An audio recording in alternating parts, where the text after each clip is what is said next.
З самого початку вторгнення Росії в нашу країну здавалося, що світ ще не бачив такого грубого порушення цивілізаційних норм і законів. Тільки нам так не пощастило з агресивним сусідом. Насправді, ні. Є кілька країн, які мали такий досвід і переграли агресора. Мене звати Руслан Шаріпов. Раніше я вивчав історію України, а тепер хочу зазирнути в наше майбутнє і з досвіду інших країн дізнатися рецепт успіху, що може спрацювати і для нас.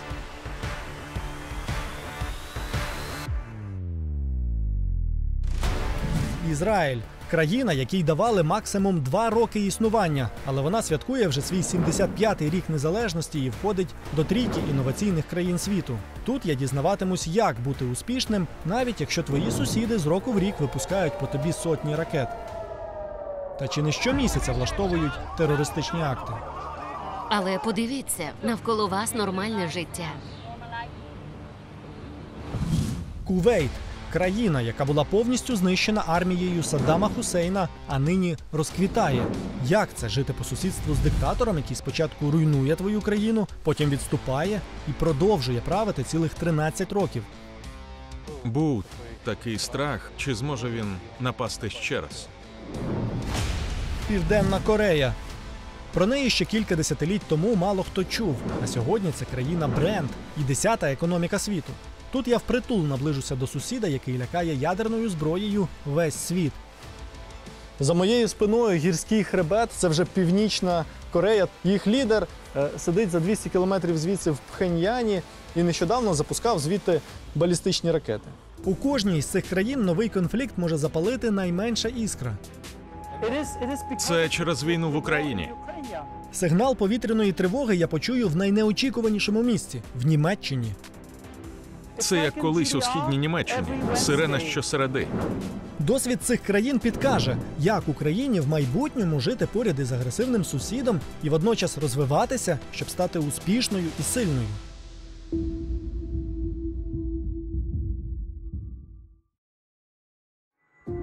Від часу заснування 1948 року держава Ізраїль воювала зі всіма своїми сусідами – Ліваном, Сирією, Йорданією, Єгиптом і навіть Іраком. Спочатку це була війна за виживання. Армії сусідів пішли на Ізраїль об'єднаною коаліцією. Відтак ледь не кожне десятиліття спалахували нові конфлікти. Причина воєн – несприйняття сусідами незалежності Ізраїлю та намір знищити єврейську державу. І саме цю аналогію наводять як приклад, коли порівнюють Ізраїль та Україну. Сусід, який на нас напав, теж стверджує, що ми не маємо права на незалежність. Сучасна Україна цілком і повністю була створена Росією. Останній воєнний конфлікт між Ізраїлем та його сусідом відбувся 2006 року. Це була Друга Ліванська війна.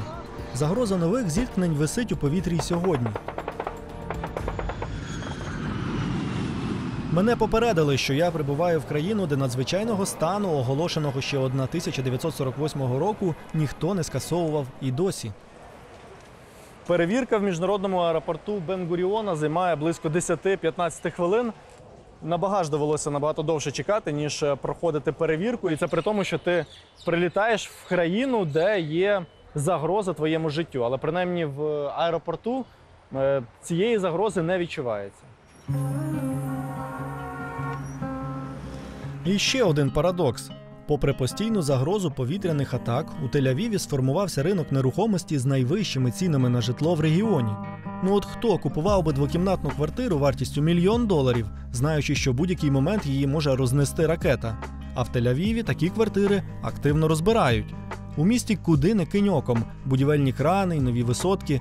Звідки така впевненість у майбутньому? По приїзду в Ізраїль місцеві порадили одразу встановити додаток. Ось він, такий аналог українського додатку «Повітряна тривога», де приходять сповіщення про загрозу ракетних ударів або про загрозу терористичних атак. Остання, наприклад, загроза ракетного удару була буквально 2 тижні тому. І все ж Тель-Авів справляє враження мирного, самодостатнього міста. На його вулицях не видно вказівників до бомбосховищ чи автобусних зупинок зі спеціальним захистом на випадок повітряної тривоги. Прогулюючись Тель-Авівом, забуваєш про всі загрози і намагаєшся зрозуміти, в чому ж секрет цієї країни. Як Ізраїлю вдалося стати успішним в оточенні войовничих сусідів? Про небезпеку, яка йде від них, знову доводиться згадати, заселяючись у готель. Менеджер на реєстрації пояснює, як поводитися під час повітряної тривоги. По-перше, в разі небезпеки з повітря ви точно почуєте сигнал повітряної тривоги. Є 2 протоколи, як діяти після цього. Якщо ви на вулиці і бачите нову будівлю, там точно є бомбосховище. А наш готель, він доволі старий, тому потрібно розміститися на сходах між поверхами.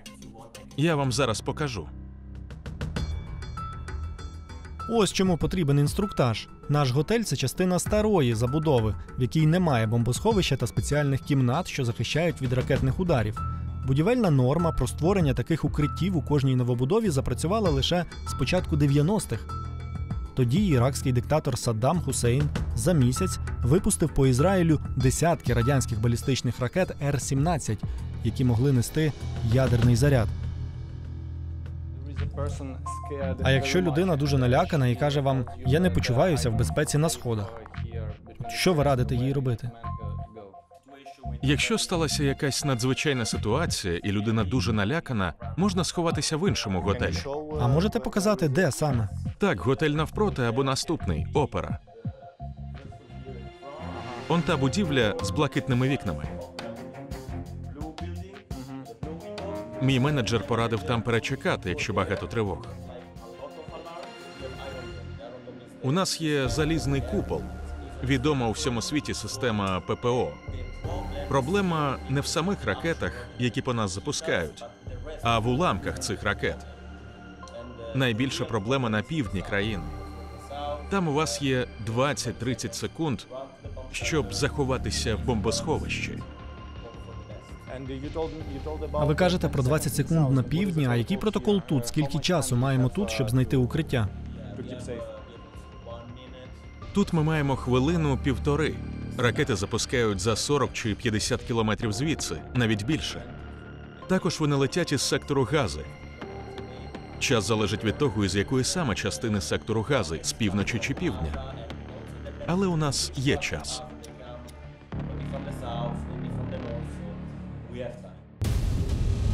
Математичні підрахунки підльоту ракет – це іще один сумний факт, який робить нинішню Україну схожою на Ізраїль. Навіть діти знають, якщо крилаті ракети летять із Каспійського моря, то орієнтовний час підльоту до столиці, наприклад, 30 хвилин. Також усі в Україні чули і про ізраїльський залізний купол, що про нього мені розповідав менеджер готелю. Це система протиповітряної оборони, яка рятує навіть від залпового вогню з градів. Як Ізраїль прийшов до його розробки? Скільки часу українцям потрібно чекати на власний залізний купол?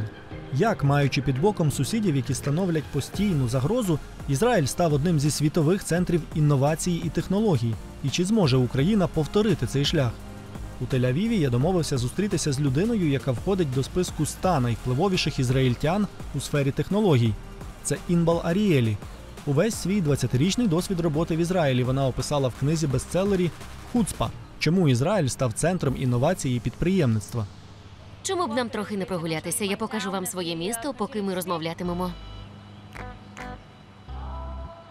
Інбал пояснює, що одну з відповідей на запитання, чому Ізраїль став успішним, можна описати словом, яке вона винесла в заголовок своєї книги – «Хуцпа», що в перекладі з івриту означає «зухвалість». У нас тепер напружені дні. Цього тижня відбулися водночас 2 терористичні атаки на автобуси в Єрусалимі. Справді?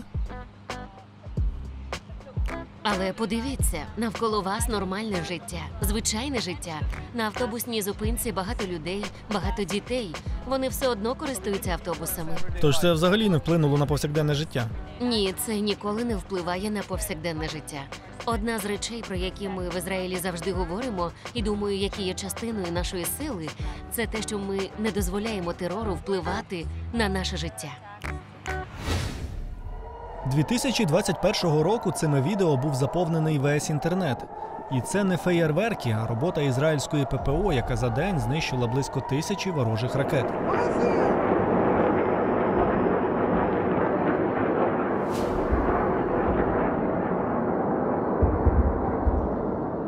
Наступного ранку автори цих відео збирали дітей до школи та йшли на роботу. І схоже, що ракетні атаки дуже рідко впливають на їхні плани та загалом на ефективність ізраїльтян. Мені, наприклад, доводилося дистанційно складати договори, підписувати їх, поки над нашими головами вили сирени. У сфері технологій та інновацій у стартапах ніхто не зупиняється. Ми ніколи не ставимо процесів на паузу. Навіть якщо у нас важка ситуація, ми продовжуємо робити своє. Ми працюємо зі світом, а світ не зупиняється, коли в Ізраїлі безпекові проблеми. І так ви заробляєте гроші. Наші інновації для світу, вони не для ізраїльського ринку. Тож так, якщо ви хочете досягти успіху, ви не зупиняйтесь. Якби ми приїхали в Ізраїль ще рік тому, то ця інформація нас би точно вразила. Але не тепер. Ми вже також навчилися не зупиняти процесів, навіть якщо над головами літають російські ракети. Я сказав би навіть, що у нас виробилась українська хуцпа, або зухвалість по-українськи, твердість намірів і здатність діяти в екстремальних умовах. Та чи вистачить лише цих навичок, щоб країна досягла успіху в майбутньому? Але кажуть, що армія, розвиток армії є одним із головних чинників успіху Ізраїлю. Що ви можете про це сказати? Коли ви уявляєте собі військо, ви думаєте про ієрархію, структуру, команди, накази, уніформу. Ізраїльська армія все це має, але по суті вона діє інакше. І причина полягає в менталітеті, культурі, наявності м'яких навичок. Те, що ми приносимо, коли приєднуємося до армії у віці 18 років, справді унікальне.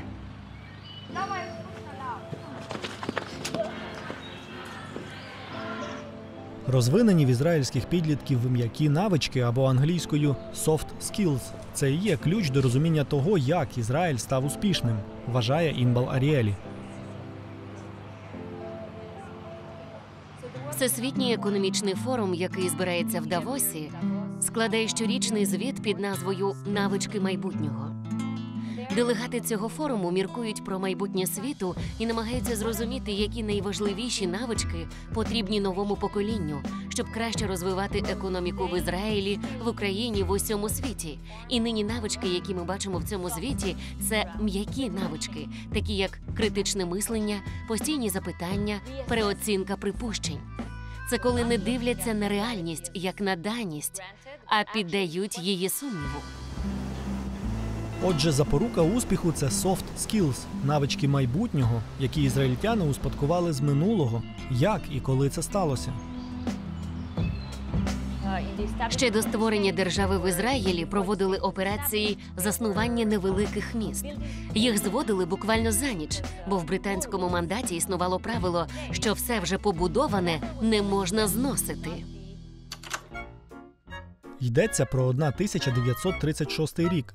На землі сучасного Ізраїлю зі всієї Європи прибуває все більше євреїв через посилення антисемітизму на континенті.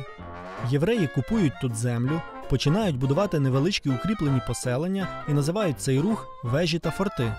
Як пам'ятку, одне з таких поселень зберегли й донині. Ось як воно виглядає зараз.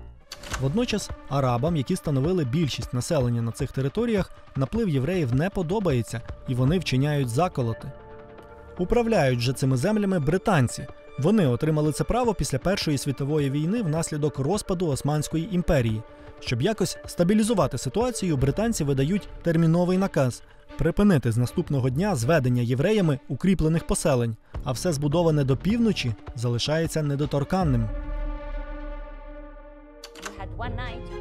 У євреїв була одна ніч, щоб створити нові вежі, щоб звести їх, поки ніхто не бачить, а вранці все мало бути готове.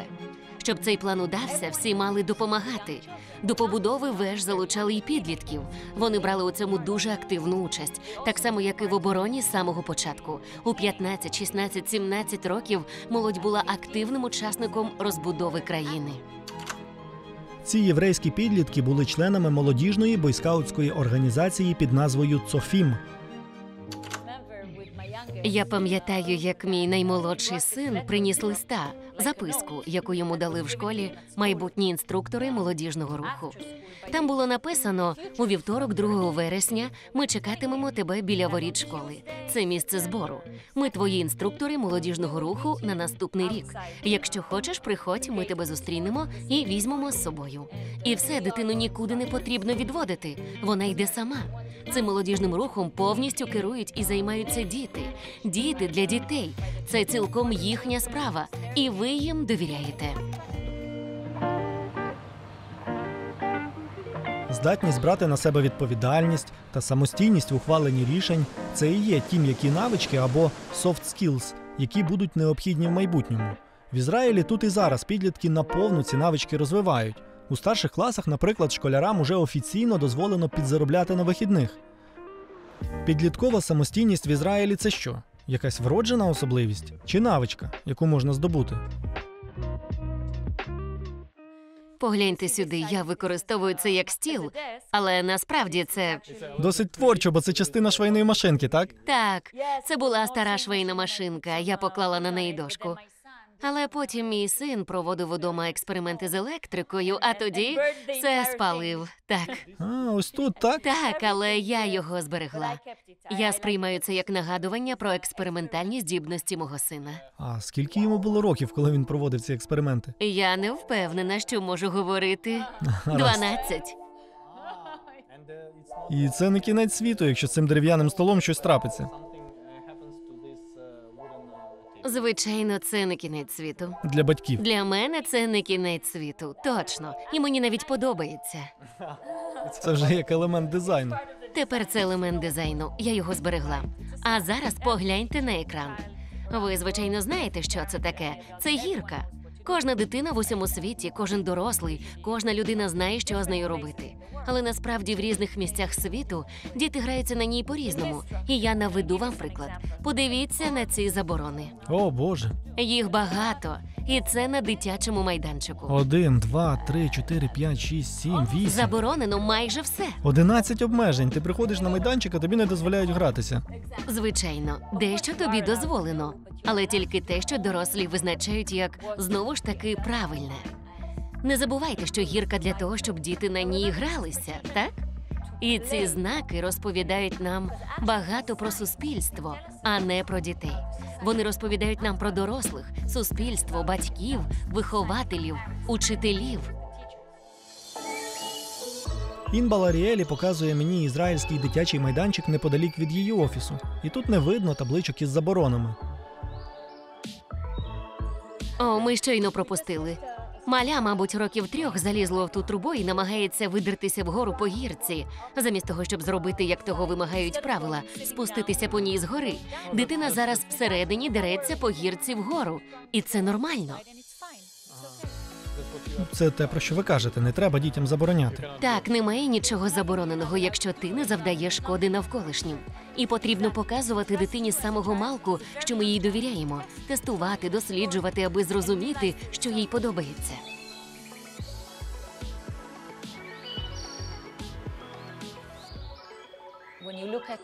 Якщо ви подивитеся на рейтинги успішності в навчанні різних країн, ізраїльські діти не дуже добре показують себе в математиці, літературі, мові. І все ж ми технологічна нація з купою стартапів і залізним куполом. Як це можна пояснити? Я гадаю, що секрет насправді не в знаннях, а в підході до знань. Одним із елементів ізраїльського хуцпа-мислення є елемент імпровізації та постійного вдосконалення. На івриті слово «імпровізація» звучить як «ільтур», що має спільний корінь зі словом «негайно». Ідея полягає в тому, що коли ви хочете імпровізувати, ви робите щось негайно, ви реагуєте, виправляєте, підлаштовуєте, ви швидко реагуєте, а потім дуже швидко виправляєте.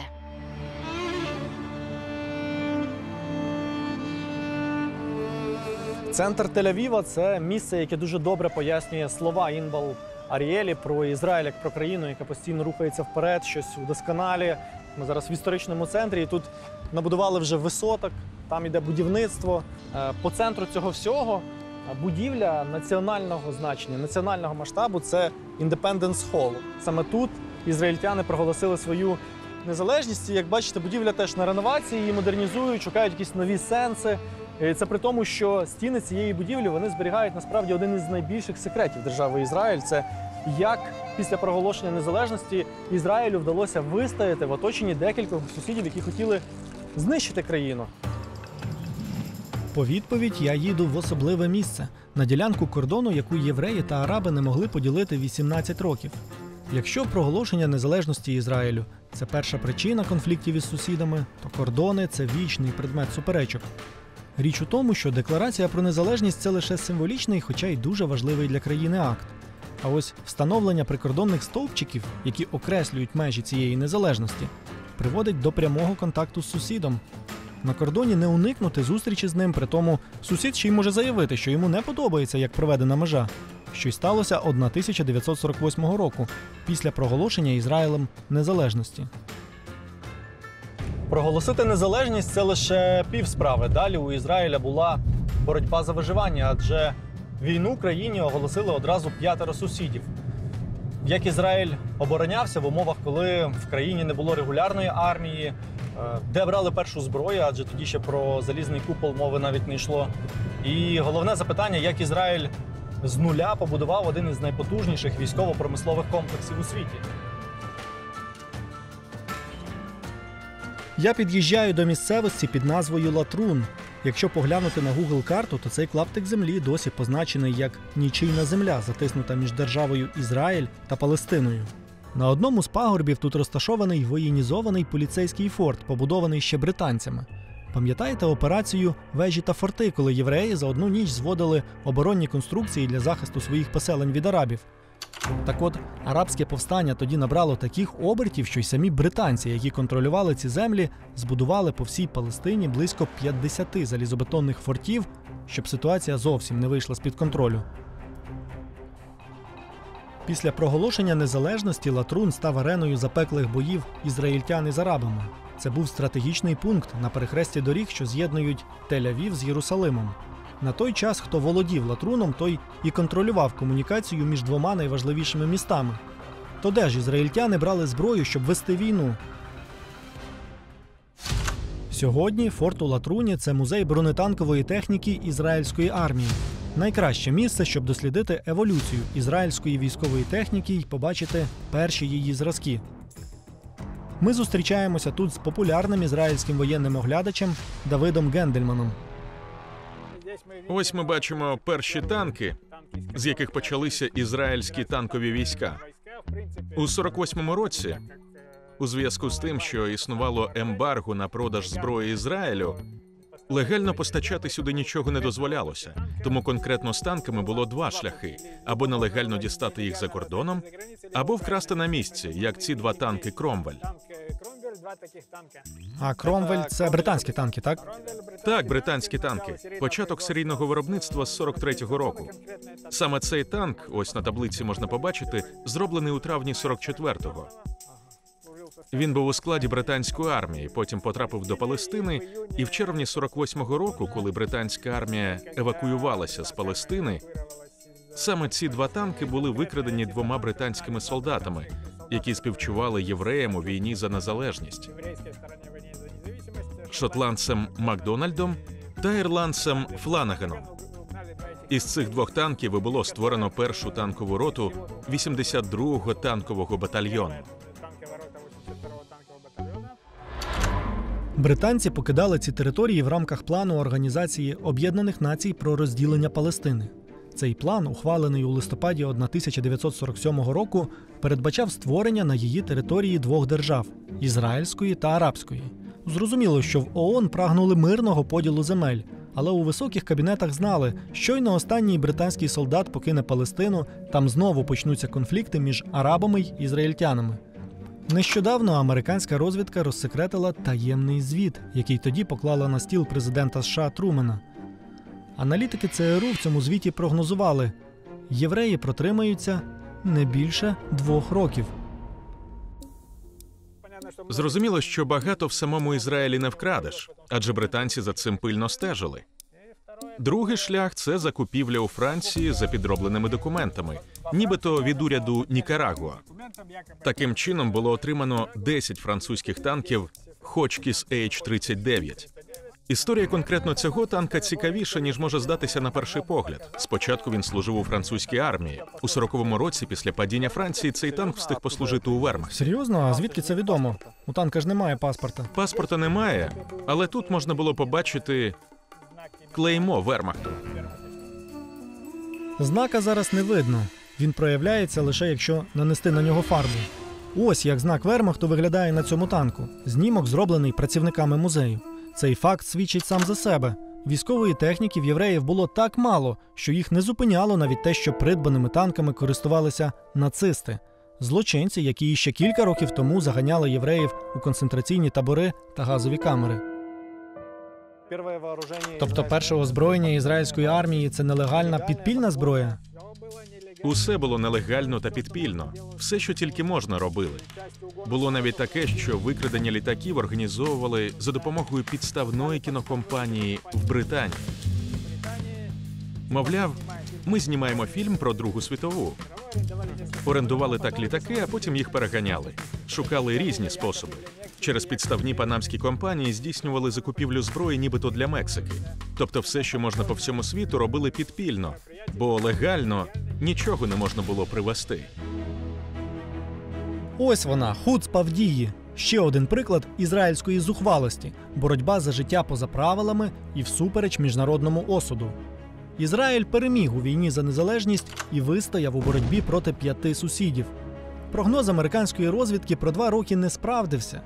Згадайте тепер, скільки часу західні розвідки давали Україні, коли Росія розпочала повномасштабне вторгнення? Тиждень? 3 тижні? Як тоді, так і тепер прогнози не справдилися, бо розвідники, мабуть, опиралися на такі факти, як кількість техніки, боєздатність армії, її злагодженість, і не враховували такої зброї, як мотивація. Оскільки для євреїв це було справою виживання, вони доклали максимум зусиль, щоб мобілізувати всі ресурси – і людські, і матеріальні, не лише в Ізраїлі, а й за кордоном. Але ж на самому лише ентузіазмі та хитрих схемах постачання зброї не виїдеш. А як тоді від закупівлі цих іноземних зразків техніки, нехай навіть з емблемами німецького вермахту, Ізраїль перейшов до серійного виробництва таких танків, такого монстра, як Меркава? Після приблизно 15-річного досвіду модернізації американських Шерманів і британських Центуріонів, а потім американських М-48, у 70-му році почалася розробка власного ізраїльського танка «Меркава». Там ми можемо побачити перші 3 модифікації. Відповідно, і танк «Меркава-1». Справляє дуже сильне враження. Навіть тепер Меркава-1 танк, розроблений у 70-х роках, має сучасний вигляд. А за півстоліття він неабияк еволюціонував. Сьогодні остання модель Меркава-4 – це один із найкращих танків у світі за такими показниками, як захист, вогнева міць і комп'ютерне оснащення.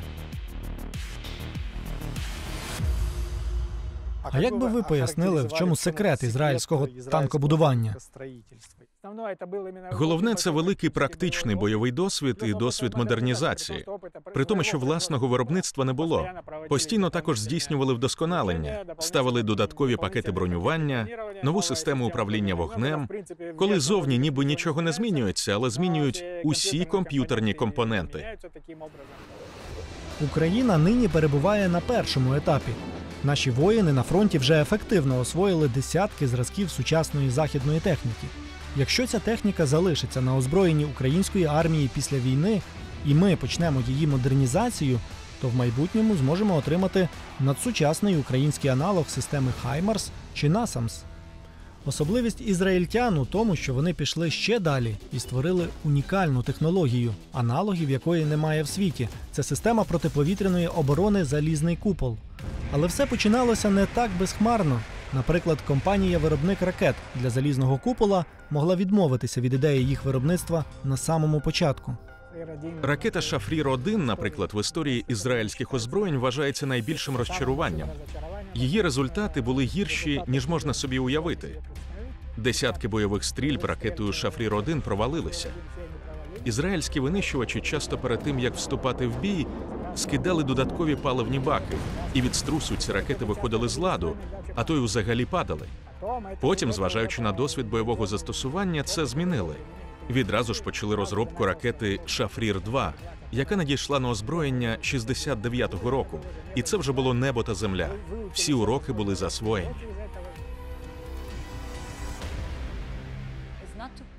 Основна ідея полягає не в тому, щоб покласти всю провину на людину, на окремого індивіда, а в тому, щоб зрозуміти, що пішло не так, чому їм не вдалося. І швидше за все вони багато чого навчилися на своїх помилках. І в певному сенсі в Ізраїлі ми говоримо собі при великій невдачі: це не я особисто зазнав невдачі, і вся відповідальність і провина не лежить на мені, як на особистості. Це проєкт провалився, і мені потрібно зрозуміти, які були обставини, які були причини, що призвело до цієї невдачі. Я не невдаха.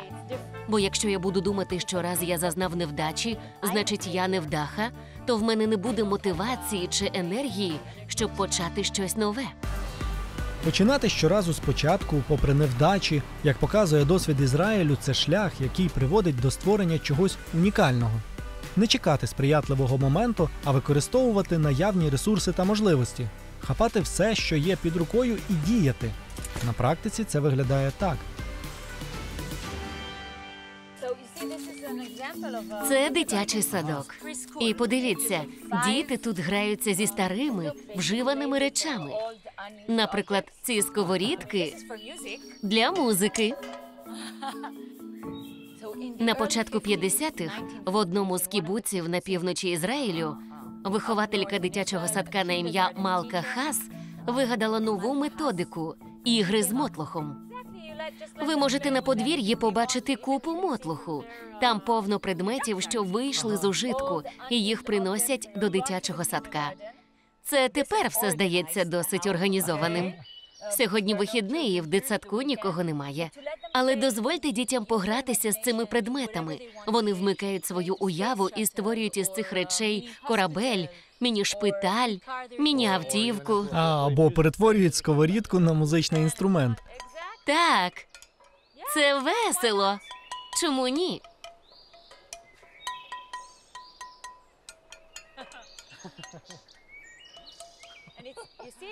У мене немає музичного слуху. У мене теж. Мелодія не дуже. Але ж це весело. А це типовий дитсадок чи якийсь особливий? Ні, це типовий державний дитсадок.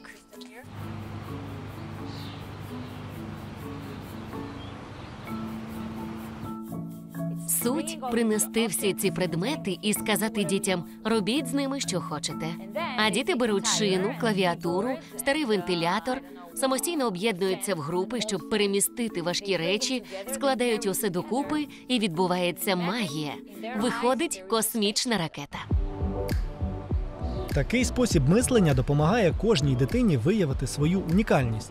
А військо, в яке ізраїльські підлітки приходять, не урівнює всіх, а допомагає кожному цю унікальність розвинути. І виходить якесь неймовірне поєднання.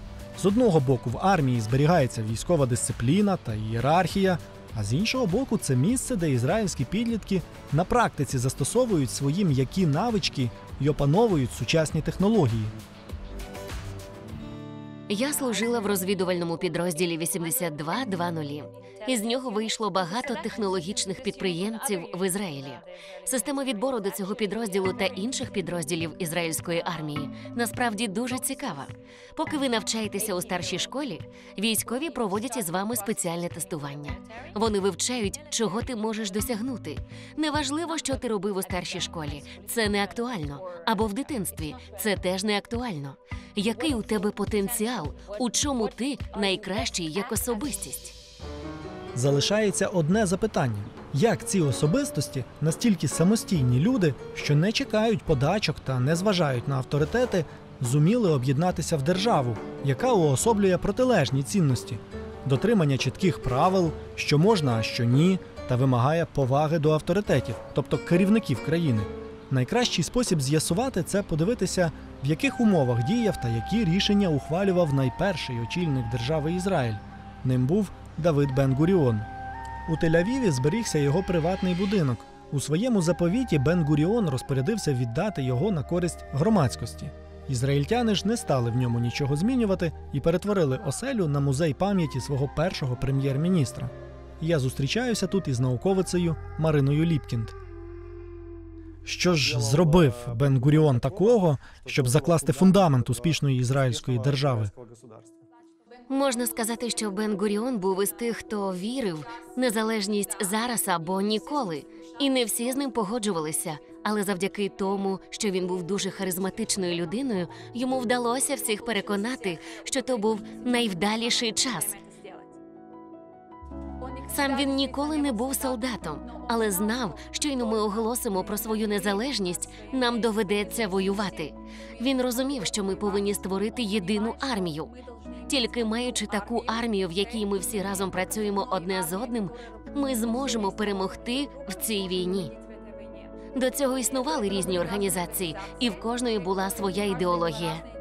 Ви маєте на увазі, що це були якісь військові організації, так? Так, можна сказати, що це були військові організації. У нас не було однієї армії, яка б вірила в одне і те ж і працювала для досягнення спільної мети.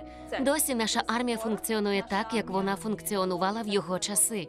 Він вірив, що кожному у війську може знайтися місце, де людина буде найбільш ефективною. Це ідея, яку заклав ще Бен-Гуріон? Ось воно що. Саме Бен-Гуріон ще 70 років тому зрозумів цінність м'яких навичок і поставив їх на службу державі. Модель управління в армії, коли кожному знайдеться застосування за його здібностями, звучить революційно в 21 столітті. Можна лише уявити, як цю ідею сприйняли після Другої світової війни, коли Бен-Гуріон її вперше озвучив. Як він переконав, що ця ідея спрацює? І головне, як йому повірили? Вау! Це все книги Бен-Гуріона? Це все книги Бен-Гуріона. Тут зберігається 20 тисяч книг 37 мовами, 11 з яких він знав. Це його інтернет. Кожного разу, коли він хотів щось дізнатись, то брав книгу, яка могла допомогти знайти відповідь на запитання. Але мені дуже подобається підбір книг у цій бібліотеці. Тут вони є практично на будь-яку тему, про яку ви можете подумати. Він читав про психологію, читав класику.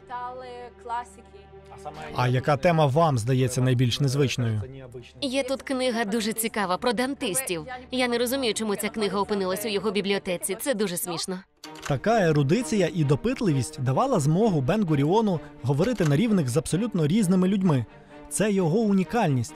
І саме завдяки цьому Бен-Гуріон зумів запалити людей ідеєю державності. Я дуже люблю цю фотографію, тому що він тут в оточенні поважних людей. Це його близький друг Шимон Перес, Іцхак Рабін. Бен-Гуріон сидить і розмовляє, а всі його слухають. Він головний, він у центрі уваги. В Ізраїлі кажуть, що після Бен-Гуріона вже не було прем'єр-міністра такого рівня. Я думаю, що він надихнув дуже багатьох людей. На молодь, на нас він теж повпливав. Багато хто намагається брати приклад із Бен-Гуріона. Бен-Гуріон не лише володів глибокими знаннями, він також подавав особистий приклад. Бути Бен-Гуріоном дуже нелегко. 1953 року він переїжджає в пустелю Негев, що займає 60% нашої країни. І він каже, я як лідер цієї країни хочу показати цим переїздом приклад. У нього є такий вислів, у Негеві ми доведемо нашу силу. Якщо ми зможемо перетворити пустелю на щось інше, то ми проявимо себе як сильна нація. Тобто, коли Негев, ця пустеля, вже не буде пустелею, а стане великою оазою, то бачення Бен-Гуріона тоді складеться. Так, на превеликий жаль, цього досі не сталося. Тобто не зовсім так, як він хотів. Але це потроху рухається. Нині в пустелі реалізують багато проєктів. Виходить, що ізраїльтяни завжди перебувають у якійсь боротьбі. Боротьбі з сусідами, боротьбі з пустелею, боротьбі з самими собою. Але вони роблять це легко і винахідливо, як вихователька Малка Хаас. Вона вигадала ігри з мотлохом не як педагогічну методику, а через бідність. Її громада не мала зайвих грошей, щоб придбати дітям іграшки, тому і зносили до дитсадка різний мотлох. У цьому й проявляється особливість ізраїльтян. Будь-яку ситуацію зі знаком мінус вони перетворюють на плюс. Ізраїль – це унікальний приклад виживання в найнесприятливіших умовах. Відсутність ресурсів. Тут не те, що немає золота чи нафти. Тут з самого початку на всіх не вистачало елементарного питної води та продуктів харчування. Але сьогодні тут навчилися морську воду опріснювати, а піски пустелі перетворювати в родючі ґрунти. Так, є безпекові нюанси, але перебуваючи тут сьогодні, важко уявити, що такій державі, як Ізраїль, міг би загрожувати хтось із її сусідів.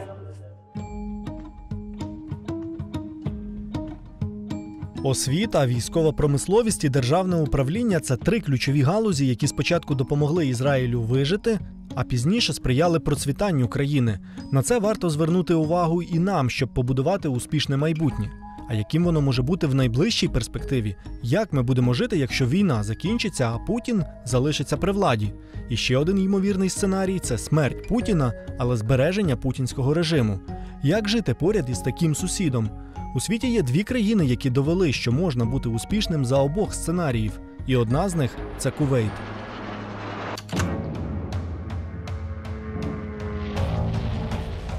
У 1990 році сусідній Ірак, що в кілька десятків разів перевершує Кувейт за площею, напав на цю крихітну країну раптово і без оголошення війни.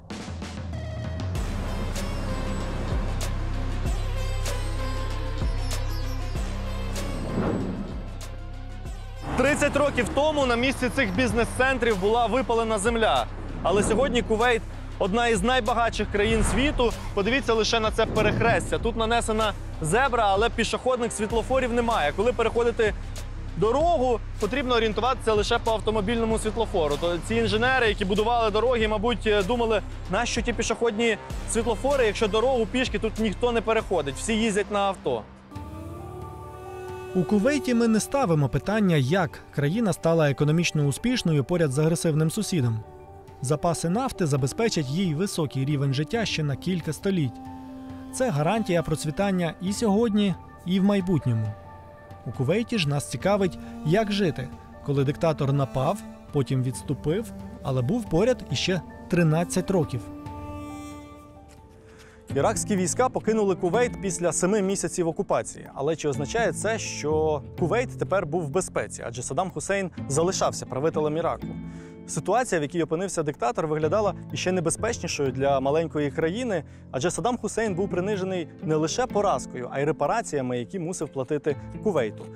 Погодьтеся, це болючий удар для будь-якого диктатора з імперськими амбіціями. Як Саддама Хусейна змусили заплатити? І головне, чи прагнув диктатор реваншу? Відповідь на це запитання я шукатиму в розмовах із представниками двох поколінь кувейтян – старшого, яке застало війну, та молодшого, що народилося вже після іракського вторгнення. На околиці Кувейт-Сіті я зустрічаюся з ветераном іраксько-кувейтської війни капітаном Насером Сальміном. Йому є що розповісти. Капітан Сальмін був солдатом 17-тисячного кувейтського війська, яке відчайдушно чинило опір армії агресора, що за чисельністю перевищувала кувейтську в 20 разів. Ми зустрілися з вами в особливому місці. Я хочу розповісти вам його історію. Ці кадри зроблені одразу після відступу іракських військ із Кувейту. Іракці обстріляли будинок із танка, а потім утекли. В Кувейті ви більше ніде не знайдете понівеченої війною споруди.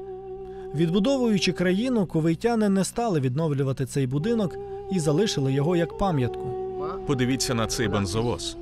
Він таємно перевозив наших бійців спротиву. Його резервуар служив хорошим маскуванням для переміщення солдатів, зброї та обладнання. Йдеться про 7 місяців, коли Кувейт жив під іракською окупацією. У цьому будинку переховувалися члени руху спротиву. Ось їхня схованка. Кілька бійців заховалися тут під час іракської облави і вижили. Але 12 осіб загинули. Зі всієї групи врятувалися 7 бійців, які чинили тут опір іракським військовим. Здається, зрозуміло, чому Насер Сальмін призначив зустріч саме в цьому місці. Такий спротив і збереження пам'яті про нього це яскраве виявлення ідентичності кувейтян, їх тотальної незгоди та несприйняття ідеї Саддама Хусейна, який стверджував, що Кувейт – це 13-та провінція Іраку. Що було далі, коли його змусили відступити, чи зрікся він цієї ідеї? А коли саме ви відчули себе в безпеці? Коли настав той момент, що ви сказали, от зараз я почуваюся в безпеці? Десь 10 років. Після того, як помер Хусейн? Так. Він помер 2006-го. Еге ж? Це було щастя. Але щодо мене, я б не хотів, щоб його вбивали. Я хотів би, щоб він відчув весь той біль, який відчули громадяни Кувейту, всі ті сльози та страх. Він же насильно вивозив людей до Іраку. Багатьох тут убивали просто перед очима їхніх родин. Я б хотів, щоб Саддам Хусейн відчув те саме, що відчували ці родини, а не просто був страчений. А він ваш особистий ворог? Так. Це вторгнення в мою країну. Що я маю робити? Плескати в долоні? Ні. До іракського вторгнення кувейтяни й уявити не могли, що коли-небудь говоритимуть про іракців у такій тональності. Люди обох країн родичалися, їздили одне до одного в гості. Яскравий приклад тісних контактів двох народів – це головна мечеть Кувейту, спроєктована іракським архітектором у 1970-х роках. Це грандіозна споруда, яка може вмістити 10 тисяч людей. Кожен елемент інтер'єру тут продуманий до деталей і має своє символічне значення. Після вторгнення в Кувейт іракський культурний спадок виглядає вже зовсім по-іншому. Ласкаво прошу до мого дому. Тут у мене невеликий музей особистих речей. Прошу, проходьте.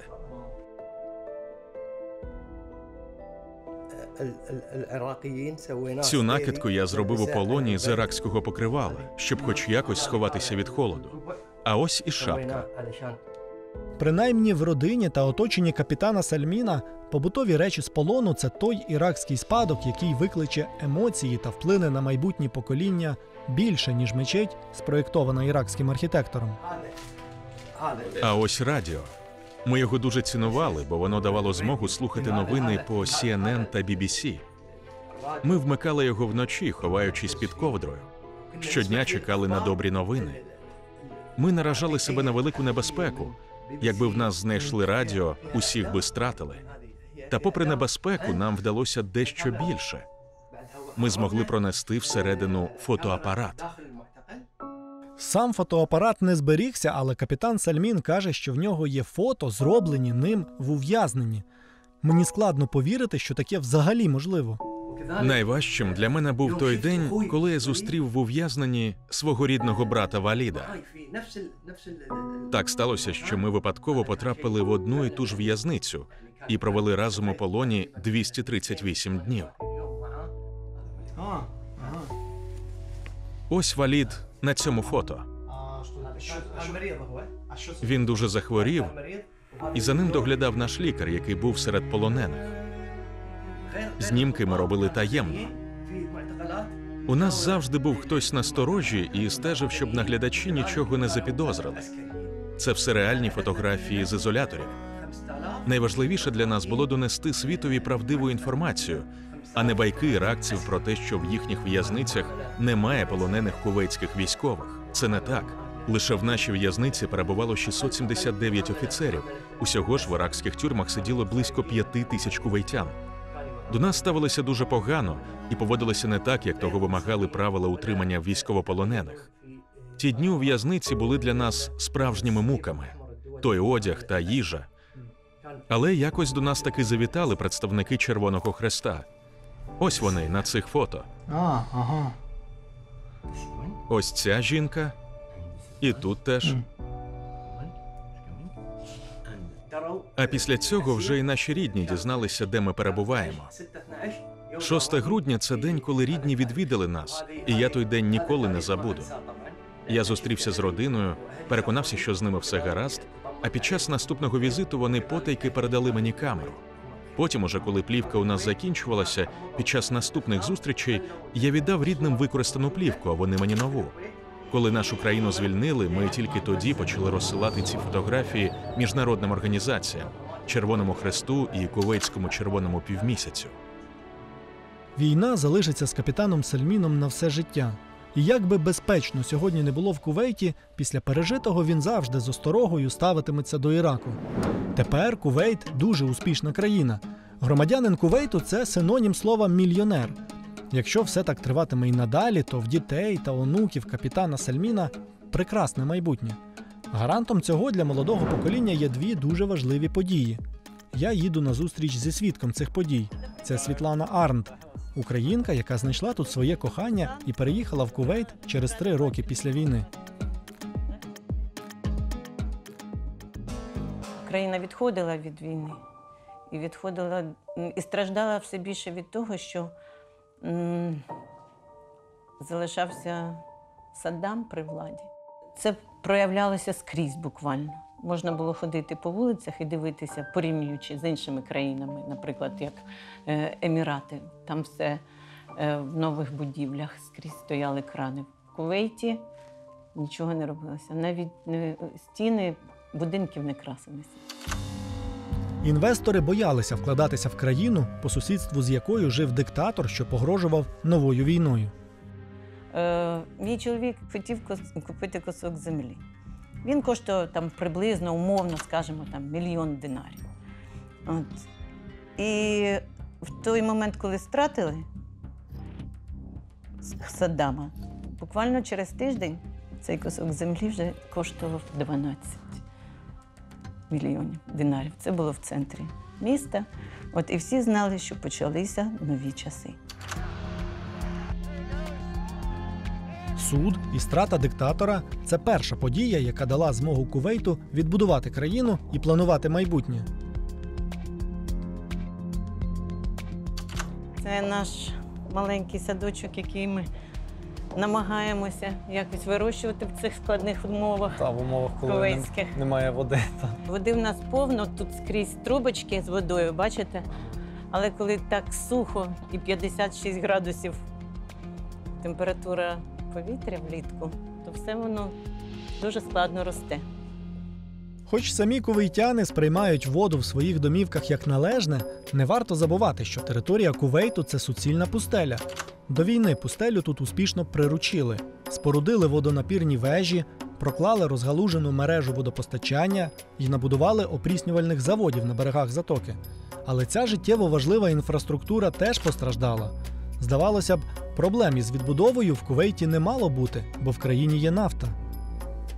Але справа в тому, що для того, аби нафту продати, її спочатку потрібно добути, а потім, якщо хочеш ще й заробити більше, то нафту потрібно переробити в бензин. І от всю цю інфраструктуру, і нафтові переробні заводи, і бурові скважини, все це Саддам Хусейн, коли відступав з Кувейту, він це знищив. І от після війни для Кувейта постало запитання, де брати гроші для відновлення цієї всієї інфраструктури. І от частину якраз вдалося стягнути з Іраку у вигляді репарацій. Одразу виникає запитання, як іракський диктатор погодився на такі умови? Відповідь – через рішення Ради безпеки ООН та загрозу суворих санкцій. Із Росією такий сценарій не спрацює, вона має право вето в Радбезі ООН. Хоча в нашому випадку компенсація збитків Росією – це справа не безнадійна. Міжнародна спільнота вже шукає механізми конфіскації російських активів по всьому світу на користь майбутньої відбудови України. Із досвіду Кувейту ми маємо розуміти, що репарації – це процес тривалий і складний. Ірак закрив виплати репарацій Кувейту лише 2022 року. Отримання всієї суми в $52 мільярди розтягнулося на 31 рік. Саме стільки 31 рік виповнилося Мохамеду Аль-Тувайні. Він представник молодшого покоління кувейтян з українським корінням. Якщо старше покоління, свідки та учасники війни не пробачили своїх сусідів, то як до іракців ставляться молоді громадяни Кувейту? Чи можна уявити, що сьогодні кувейтська молодь слухала б іракську музику? Багато хто вже слухає. А як ви до цього ставитесь? Багато хто з цим змирився. Як і з ідеєю «пробачимо, але не забудемо». Вже минув час. Країна і люди перепросили. Тобто Ірак перепросив? Так, Ірак вибачився і визнав свою помилку. Мохамеде, вам 31 рік. Так, Якщо порахувати, то ви десь під час війни народилися. за 3 місяці після війни. Хто вам вперше розповів про війну? Уперше в дитинстві. В школі нам розповіли. Мій дядько був у полоні. Батьки були тут, у Кувейті, і також сиділи у підвалах. Дуже складно було, але якось пережили. Зі слів Мохаммада складається враження, що в старшого та молодшого покоління різне ставлення до іракців. Виходить, що на післявоєнне покоління війна не накладає відбитку. Ви ще ходили до школи, а Саддам Хусейн, ось він, живе за кордоном. Ви знаєте, що буквально за 100 кілометрів від вас мешкає людина, яка завдала багато шкоди вашій країні. На вас це якось впливало? Так, був певний страх. Чи зможе він напасти знову? Через те, що з першого разу не вийшло, спробує він вдруге чи ні? Приблизно 20 років тому Саддам Хусейн ще раз погрожував Кувейту хімічними атаками. Ми тоді теж боялися, лунали повітряні тривоги. Всі клеїли захисну плівку на двері, на вікна, щоб хоч якийсь захист був від хімічної атаки. Тому так, у дитинстві було відчуття страху. Як бачимо, війна таки накладає відбиток на покоління, яке її не застало, якщо диктатор, котрий колись розв'язав цю війну, продовжує правити по сусідству. Але тоді важко збагнути, як молоді кувейтяни, переживаючи емоції страху через свого сусіда, все-таки його пробачили. Здається, відповідь криється в одному дні – 30 грудня 2006 року. Це був прямий ефір. По телевізору показували, як його повісили. У дитинстві це страшно, але водночас було відчуття полегшення, тому що цього чоловіка, ворога, вже немає. Тепер він точно на нас не нападе. А як ви тепер відчуваєте? Небезпека ще існує, от народиться ще один Саддам Хусейн. Навряд чи це повториться. У них уже нове покоління, новий президент, змінилася політика. Люди, у яких там є родичі, їздять до них у гості. Хтось відвідує Ірак із релігійних мотивів. Примирення і відчуття полегшення в молодого покоління кувейтян напряму пов'язані з тріумфом справедливості та покаранням зла. І, схоже, це універсальний механізм, який працює для кожної країни, що страждає від невиправданої агресії. До війни Кувейт називали перлиною арабської затоки. Це взагалі була найпрогресивніша країна арабського півострова. Після війни все хоч і відбудували, але відчувається, що рани війни не загоєні і досі. В чому це проявляється? Тут все робиться дуже довго, розмірено, тихо, без зайвого шуму, щоб нікого не образити. І хоча все навколо і виглядає як хай-тек, але драйву прогресивної країни тут не відчувається. Хоча для України це дуже хороший приклад, як агресор може бути покараний. Репарації, а також консолідована позиція багатьох країн світу все ж таки можуть стати запобіжником від майбутнього реваншу диктатора.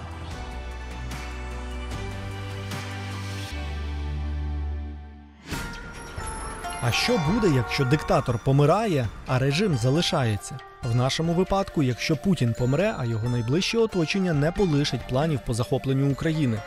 Саме в таких умовах живе Південна Корея. Ворожий диктаторський режим по сусідству з Південною Кореєю не змінюється десятиліттями. Напруга там триває з часів Корейської війни. Тоді, в 1950-х роках, на півночі Корейського півострова сформувався режим, прихильний до Радянського Союзу, а на півдні – до Сполучених Штатів Америки. Це був початок Холодної війни.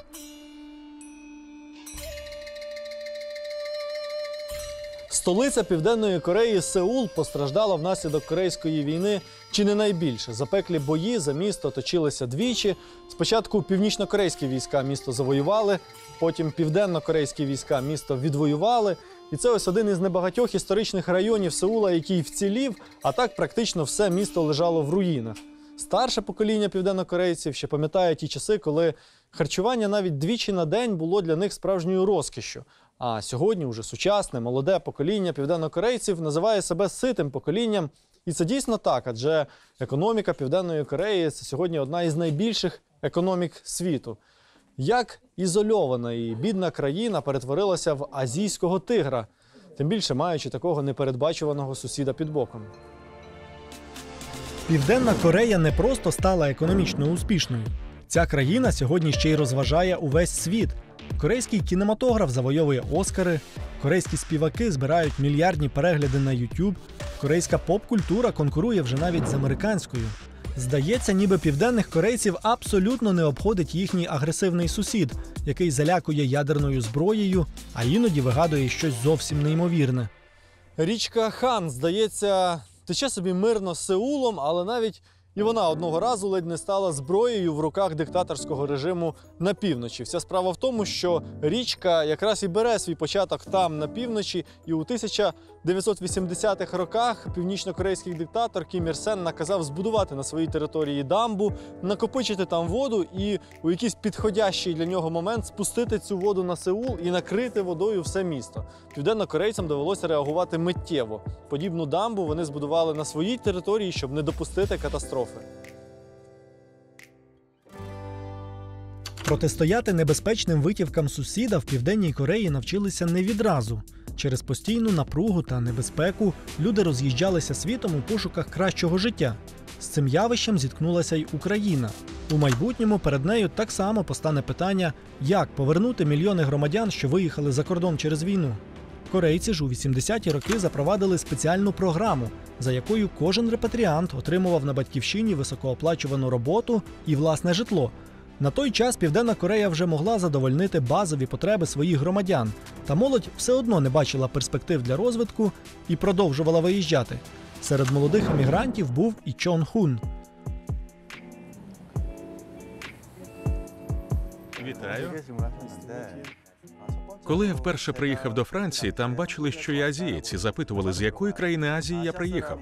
Першим варіантом, який їм спадав на думку, звичайно, був Китай. Коли я казав, що ні, не Китай, вони питали, може, Японія? Я кажу, ні, не Японія. А звідки ви? Я відповідав, із Кореї. І мене запитували, невже ви приїхали з Північної Кореї? Я казав, ні, з Південної. На той час Південна Корея у світі була практично невідома, натомість про Північну Корею люди знали трохи більше. Уявіть собі, про закриту від світу Північну Корею з її безсмертним режимом у світі знали більше, ніж про Корею Південну. Але це, звісно, не та слава, про яку можна мріяти. Звичайно, зараз набагато більше людей знає про Південну Корею, ніж тоді. Це завдяки кей-попу та корейській хвилі. Чон Хун належить до тих, хто рухає корейську хвилю.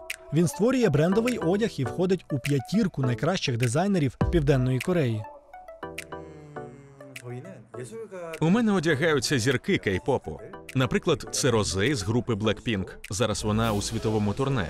Також IU, New Jeans, Aespa. Ви знаєте Aespa? Ага. Одягаючи моє вбрання, вони показують його за кордоном і таким чином поширюють там інформацію про кей-фешн. Дизайнер таки повернувся до Кореї з-за кордону і став тут зіркою. Сьогодні він особливий гість Сеульського тижня моди, події року корейської фешн-індустрії. Це одяг із моєї нової колекції «Весна-літо 2023». І тема моєї нової колекції – «Підводний сад». Підводний сад – це світ повний фантазій. Ми уявляємо русалок, коли думаємо про підводний сад та інші якісь таємничі створіння. Під водою є хвилі. Ми можемо відчувати рух води, і я хочу, щоб жінка, вбираючи мій одяг, почувалася такою рибкою в підводному світі.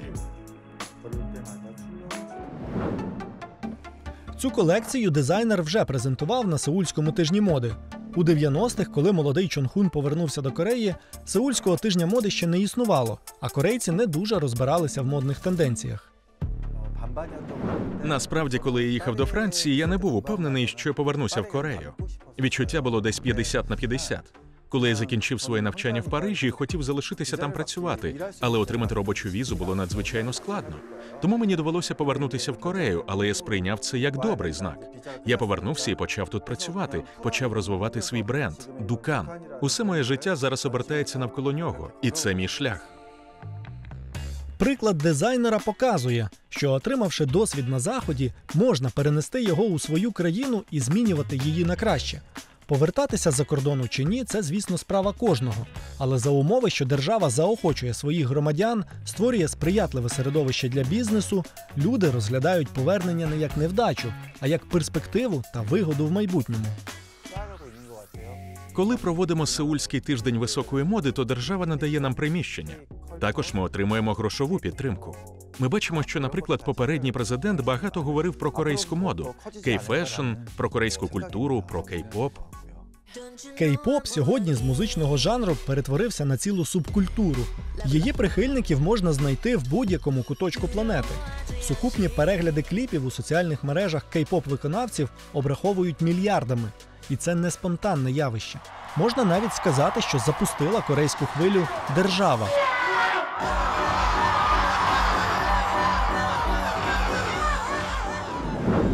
У 2000-х роках корейський уряд виділяє $10 мільярдів для розвитку компаній креативної індустрії та IT. На ці гроші айтівці розвивають інтернет-технології, а креативники створюють контент – фільми, серіали, музику. Так зароджується унікальне явище – корейська хвиля. Креативна індустрія опановує передові інтернет-технології і проникає чи не в кожну домівку. Якщо раніше фільми і музика долали довгий і затратний шлях від створення до користувача, то корейці першими скоротили цей шлях до одного кліку.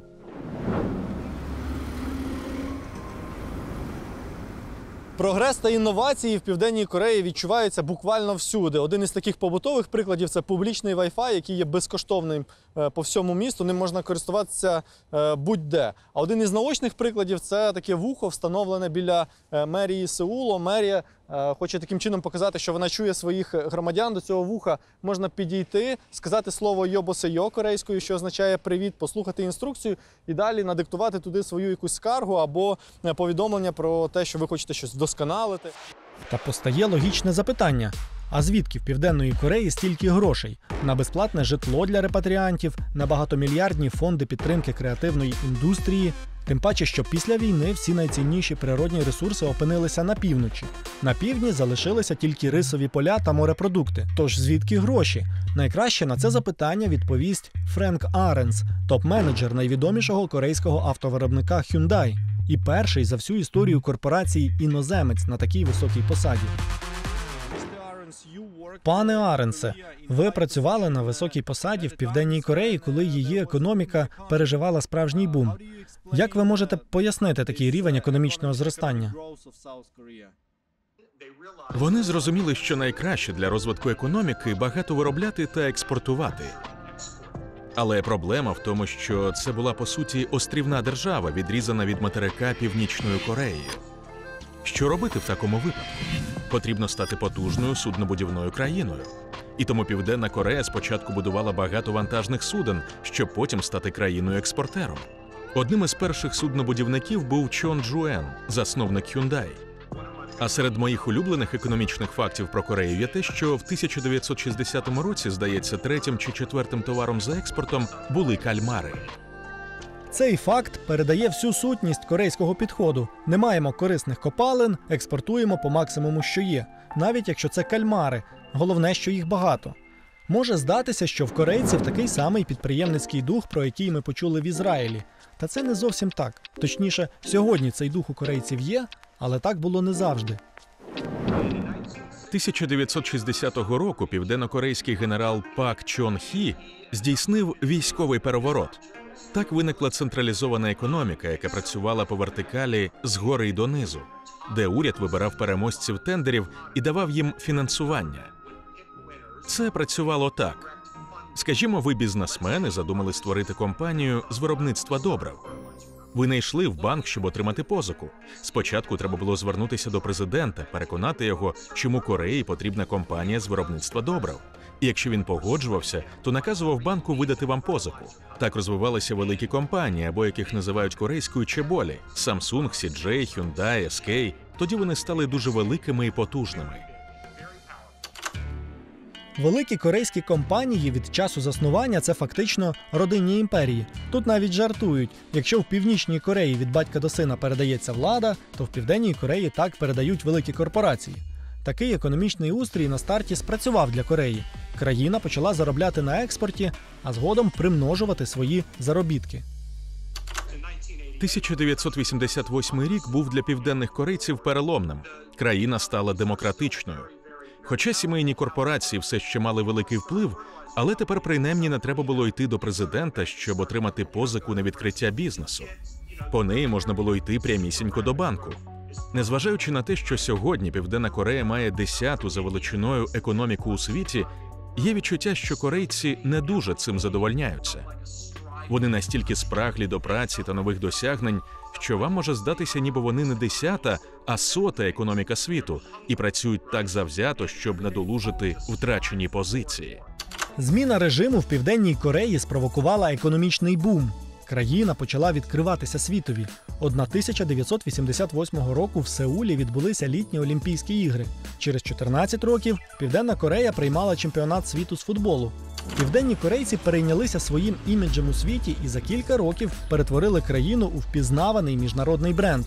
Тут почали втілювати в життя просте правило: хочеш, щоб твоя продукція продавалася швидше і дорожче, вона має бути у всіх на слуху, тобто сприйматися як бренд.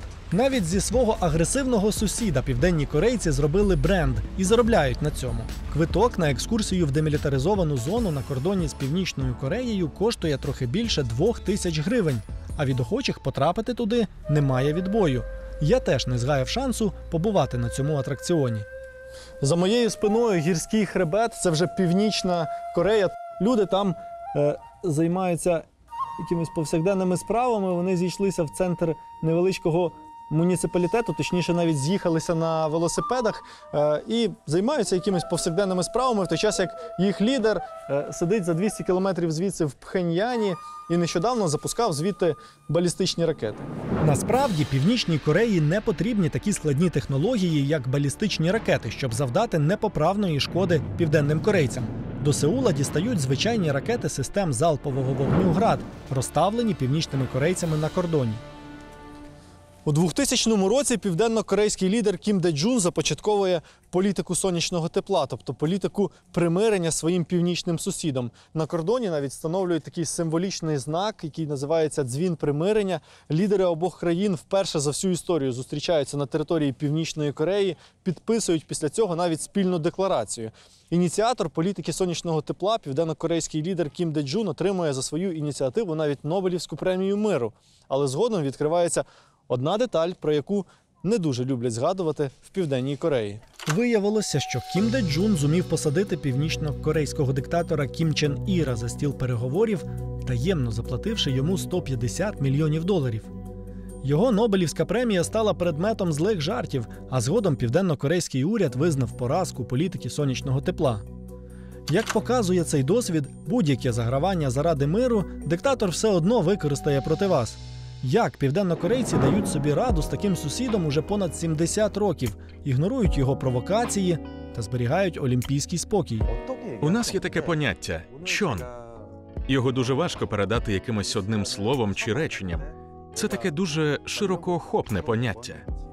Ну, наприклад, ми з вами сьогодні вперше зустрілися. Я вас до цього не знав, але перебуваючи поруч із вами, розмовляючи з вами, я думаю, чи ви сьогодні поснідали, чи ви не голодні, чи виспалися, чи вам не холодно у Кореї. Ви в Корею приїхали вперше і не знаєте нашої кухні. Що ви будете вечеряти? Чи вам сподобається наша кухня? Тобто це таке піклування про іншу людину. Можливо, якось так можна охарактеризувати поняття «чон». Ну і ця філософія, вона теж розповсюджується і на північнокорейців. Звичайно, коли ми бачимо, що пересічним північним корейцям нема чого їсти, що їм нема де жити, звичайно, ми відчуваємо чон до них. Можливо, це і є відповідь? Коли я перебуваю за кордоном і в новинах передають, що Північна Корея запустила ракети, наприклад, чи ще щось, то мої друзі, мої колеги питають: «Ой, усе нормально? Там не буде війни? Що там почалось? Чи все нормально в твоїй країні?» Але оскільки ми живемо в такій ситуації, в такій атмосфері уже дуже довго, і Північна Корея запускає свої ракети регулярно, ми до цього вже звикли. Мені здається, що крім звикання та поняття «чон», південних корейців відволікає від агресивного сусіда ще й працьовитість. Сеул – це місто, яке не спить. Більшість сервісів тут працює цілодобово. Південні корейці настільки зайняті, що, як на мене, у них у голові просто немає місця для Північної Кореї. Дизайнер Чон Хун – яскравий приклад такої працьовитості. Окрім розвитку свого бренду, підготовки до модних показів, поїздок за кордон, він знаходить ще й час для написання картин та співпраці з іншими компаніями. Це вино Шираз. Це моя колаборація з однією компанією. Подивіться, бачите? Елементи своєї картини я використав для дизайну пляшки цього вина.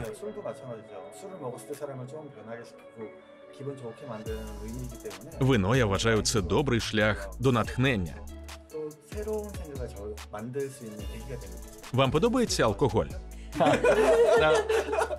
Ми були в країні 3 дні тому, де алкоголь взагалі не продається.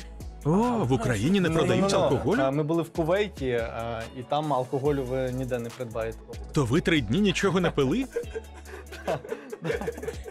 Тоді, може, за пляшкою інтерв'ю продовжимо?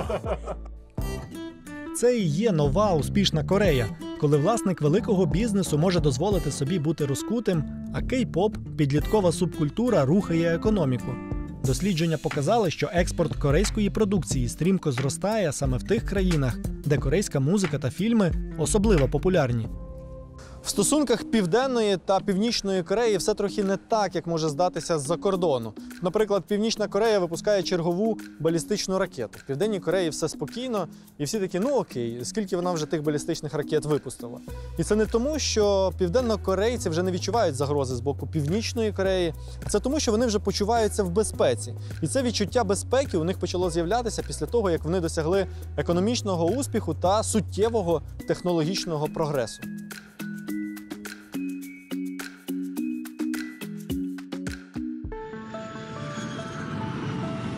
Після розпаду СРСР, здавалося б, про радянську та американську сфери впливу на Корейському півострові можна було забути, але зближення не сталося. Більше в цьому плані пощастило німцям. Після Другої світової війни вони опинилися в такому ж становищі, що й корейці. Країна була розділена на Східну і Західну Німеччину зі сферами впливу СРСР на Сході та союзників на Заході. В Берліні виросла стіна, що унаочнювала цей поділ. Утім, під час Горбачовської відлиги стіна впала, а німці об'єдналися.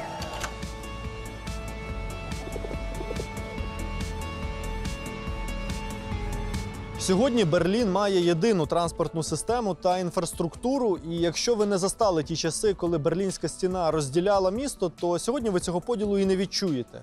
І якщо раніше на цьому контрольно-пропускному пункті потрібно було вистояти багатокілометрову чергу та пройти декілька перевірок для того, щоб потрапити із Західного Берліна в Східний Берлін, то сьогодні це така туристична принада, і трафік тут, якщо і створюється, то це через туристів, які бігають хаотично через дорогу, і для того, щоб сфотографуватися біля нього.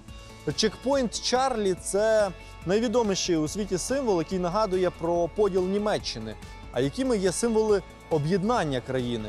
І як німці вирішували питання реінтеграції своїх східних територій. Я вирушаю на захід Німеччини, в регіон, який, можливо, і не став символом об'єднання, але точно відіграв свою роль. З метою ослабити Гітлера під час Другої світової війни союзники буквально всипали бомбами увесь Рурський басейн, головний промисловий центр нацистської Німеччини. Шахта Цольферайн – один із небагатьох промислових об'єктів, який вцілів під час тих бомбардувань. Решта ж підприємств були вже непридатні щось виробляти. Їх відновленням після війни займався вже уряд Західної Німеччини і досяг неабиякого успіху. В країні почався економічний підйом.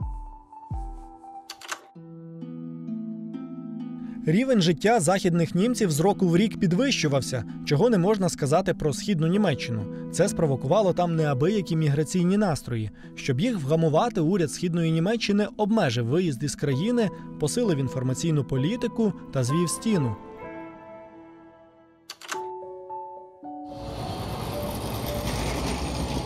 В містечку Ессен я зустрічаюся з Себастьяном Годером. Він мешкав у Східному Берліні і у 80-ті зумів перебратися через стіну і потрапити до Західної Німеччини. Мене цікавить його мотивація, перші відчуття після перетину кордону та головне, як Себастьяна сприйняли західні німці. Себастьяне, чому ви так сильно хотіли виїхати зі Східної Німеччини? Основна причина – це мій батько. Він був райзекадер. Я не знаю, як перекласти це слово, це таке специфічне східнонімецьке слово. Тобто він був лікарем із дозволом виїжджати за кордон у капіталістичні країни, і він завжди розповідав мені, що бачив там. Тож із 16 років я мріяв покинути країну. А єдина можливість це зробити – перебратися якось через стіну, коли тебе могли застрелити або спіймати та ув'язнити. Мені було надзвичайно складно виїхати. Все зайшло так далеко, що я сказав чиновникам, якщо ви мене не випустите, я скою самогубство. Себастьяна врятувало кохання. Влада Східної Німеччини намагалася створити видимість нормального життя і запровадила програму культурного обміну із західними країнами. Так, до Східного Берліна потрапили актори із Західного Берліна. Серед них була і Анна. Ми стали зустрічатися, були закохані одне в одного. Я сказав їй, що хочу покинути країну, а вона відповіла: «Гаразд, якщо це так важливо для тебе, я тобі допоможу. Я вийду за тебе». І так розпочався процес оформлення шлюбу, що розтягнувся більш ніж на 3 роки. Виїхати зі Східної Німеччини Себастьяну вдалося у квітні 1989 року. Для мене було справжнім шоком потрапити на Захід. Я нікому не говорив, що я зі Сходу. Я хотів здаватися тут своїм, приховував своє коріння. Коли вперше зайшов тут до супермаркету і опинився перед вітриною з молочними продуктами, я сказав продавчині: «Зважте мені сиру». А вона питає: «Якого саме?» А я не знаю якого, просто сиру. А вона каже: «У нас тут різні види сирів». Тоді я такий: «О, ні, дякую. Я не знав, що бувають різні види сирів». Сьогодні Себастьян з гумором згадує свою акліматизацію в Західній Німеччині. Крім того, що він розгубився біля прилавка, придбати різні види сирів він не міг також із іншої причини. Спочатку я працював тут робітником на будівництві, щоб заробити грошей на акторські курси. За 35 років життя на заході Німеччини Себастьян досяг свого. Тепер він популярний актор з графіком вистав, розписаним на 2 місяці наперед. Він погодився на інтерв'ю за умови, що це забере небагато часу. Тому частину бесіди ми записуємо дорогою в театр, де в Себастьяна сьогодні вистава. Нашу розмову несподівано обриває сигнал повітряної тривоги та СМС, що приходить на телефони зі схожим звуком, що й сповіщення від української ДСНС. А що тут написано? Що це лише навчальна тривога. Небезпеки немає. Сьогодні у всій Німеччині тестують систему оповіщення населення. Чи справно працюють сирени? Це як колись у Східній Німеччині. Сирена щосереди, і це через війну в Україні. Справді? Так. Знаєте, найсмішніше те, що я був в Ізраїлі, в Кувейті, Південній Кореї. А в Німеччині я найменше очікував почути сигнал повітряної тривоги. Так, але почули його саме в Німеччині. Так, в Німеччині. Але це лише сьогодні об 11-й. Хоч я вже і звик до звуку сирен в Україні, але це дуже дивне відчуття, коли чуєш його за кордоном. На паркінгу я був єдиним, кого здивували сирени. В театрі, до якого ми приїхали, ніхто й не думав через це припиняти роботу і йти в укриття. Це приватний театр. Вони запрошують відомих акторів, зірок серіалів, телевізійних шоу. Так легше продати виставу глядачам. Одна вистава йде в театрі 3 тижні. Тож я тут на 3 тижні, а потім переїжджаю до іншого театру. Я граю переважно в театрах на заході Німеччини. А це ваше рішення? Ні, на сході Німеччини просто не так багато приватних театрів. Така деталь, як приватні театри, яких сьогодні більше на заході Німеччини, ніж на сході, все ще виказує той поділ, який існував 35 років тому. Коли капіталістична система накрила Східну Німеччину зі своїм кредитуванням, новими соціальними виплатами тощо, то східні німці не знали, що з усім цим робити. Вони біднішали. Нова соціальна система звалилася їм на голови раптово, а вони ж не знали, що таке бути відповідальними за власне життя. І хоча нові закони й порядки, як каже Себастьян, звалилися на голови східних німців, об'єднана держава зробила все, щоб максимально полегшити їх реінтеграцію. Один із найвідоміших прикладів – це запровадження так званого «податку на солідарність». Зібрані таким чином кошти спрямовували на підтримку жителів східних регіонів. Крім економічних, уряд Німеччини запровадив низку реінтеграційних програм, метою яких було подолання посттоталітарного спадку та відновлення справедливості. І це дало свій ефект. 2020 року, через 30 років після об'єднання, уряд Німеччини провів соціологічне опитування.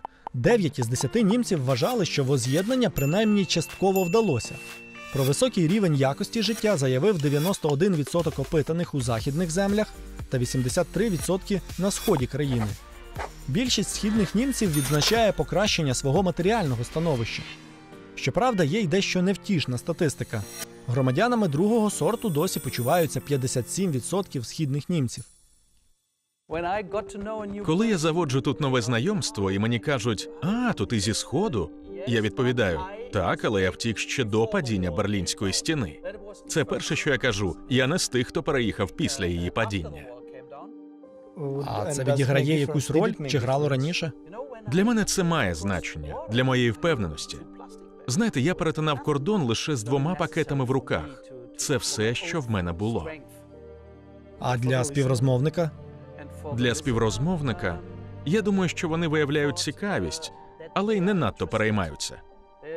«А, зі Сходу? Звідки саме?» «А, зі Східного Берліна. Я там бував. Цікава історія». Все. Отак вони переймаються. Млява реакція західних німців на походження Себастіана, байдужість до інформації, коли саме він переїхав на захід країни – це яскравий приклад того, що ми самі зводимо стіни в своїх головах. У здоровому суспільстві сприйняття залежить насамперед від людських якостей, а не від регіональної чи національної приналежності. Є лише один єдиний виняток – зрада і співпраця з окупаційним режимом. У Німеччині після падіння Берлінської стіни зрадниками вважали всіх, хто співпрацював зі Східно-німецьким міністерством державної безпеки, або скорочено Штазі. Штазі була найгарячішою медійною темою. Щодня з телевізора, радіо і газет можна було дізнатися багато страшних історій про цей державний орган. Гельмут Мюллер-Енбергс уже понад чверть сторіччя вивчає історію Штазі. Це як КДБ в Радянському Союзі, але зі ще більшим контролем приватного життя людей. На спецслужбу за різними оцінками працювало від чверті до півмільйона східних німців. Тотальний контроль над усією країною здійснювали з цієї будівлі. Це колишня штаб-квартира Штазі. Мене цікавить питання, як Німеччина дала собі раду з цілою армією офіційних і неофіційних співробітників Штазі, яких у суспільстві називали іудами. Існувало безліч комісій для перевірки людей на предмет того, чи не співпрацювали вони зі Штазі. Навіть досі я є членом однієї з таких комісій у землі Бранденбург і консультантом у Тюрингії. Час цих комісій поступово спливає, але на початку вони мали величезний вплив. Люди, наближені колись до Штазі, знали, що їх перевірятимуть. Тому інколи вони навіть не намагалися отримати нову посаду в об'єднаній країні. Кожен неофіційний співробітник Штазі під час осінньої революції сподівався, що про нього ніхто не дізнається. Кожному з них пообіцяли: «Не турбуйся, твоє досьє знищене. Ніхто нічого не дізнається».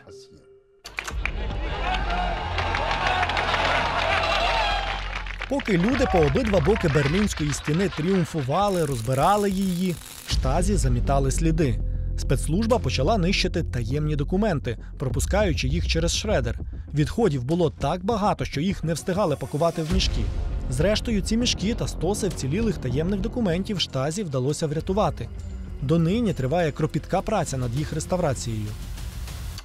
У нас була проблема через те, що багато документів було знищено. Тому перше, що треба зробити вам, це зберегти документи російських спецслужб. Тому що з них можна буде дізнатися все про останні 8 років. Отримати документи російських спецслужб – це надскладне завдання. А ось пошук і зберігання документів окупаційних адміністрацій потрібно зробити пріоритетною справою вже сьогодні. У майбутньому вони допоможуть довести, була людина колаборантом чи ні. Працівники та неофіційні співробітники Штазі часто не скоювали злочинів, а просто таємно збирали інформацію. Хоча й злочини теж були. Тому переважно йшлося не про якісь кримінальні процеси над цими людьми, а про те, щоб усе оприлюднити, зробити прозорим. Наприклад, щоб виборці знали, якщо я обираю цього депутата, я знаю, що він раніше працював на Штазі. У Німеччині немає закону, який би змушував, наприклад, політика подати у відставку через це. Тому покарання – це завжди питання того, наскільки цю тему підхоплюють засоби масової інформації та суспільство. Непряма аналогія між українськими зрадниками, які перейшли на бік окупанта, та тими німцями, які співпрацювали зі Штазі, все ж проглядається. І досвід Німеччини показує, чим швидше такі люди будуть ідентифіковані, тим менше проблем ця тема створюватиме в майбутньому. Війна та конфлікти завжди приносять лихо, руйнування, зламані долі, але життя на цьому не закінчується. Як показав досвід країн, у яких я побував, після війни жити можна навіть ще краще, ніж до вторгнення. Кожна з цих країн пройшла власний, унікальний шлях до процвітання. Але є у всіх і дещо спільне – це суспільство, об'єднане довкола чіткої мети – побудови успішної країни. Якщо Ізраїль, Південна Корея, Кувейт змогли відновитися після спустошливих воєн і стати багатими, сучасними країнами, зможемо й ми. Як швидко це станеться, залежить від зусиль кожного з нас.